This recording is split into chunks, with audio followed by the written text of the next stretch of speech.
मराठी चित्रपट आणि सुगम संगीतातही अरेंजमेंटच्या वेगवेगळ्या कल्पना संगीतकार आजमावायला लागले. त्या काळी आघाडीच्या मराठी संगीत संयोजकांपैकी एक म्हणजे शामराव कांबळे. शामरावांनी सर्वाधिक काम बाबूजींबरोबर केलं. शामराव स्वतः उत्तम हार्मोनियम तसेच वायब्रोफोन वादक होते. त्यांची बोटे हार्मोनियमवर अशी काही फिरायची की क्या बात. त्याचं उत्तम उदाहरण असलेलं एक गाणं म्हणजे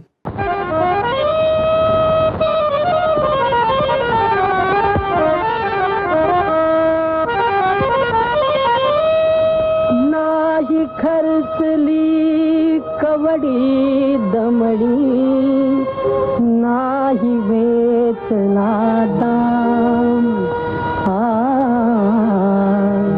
विकत घेतला श्याम बाईनी विकत घेतला श्याम. संगीतकार अशोक पत्की स्वतः एक उत्तम संगीत संयोजक आहेत आणि शामरावांना ते आपले गुरु मानतात.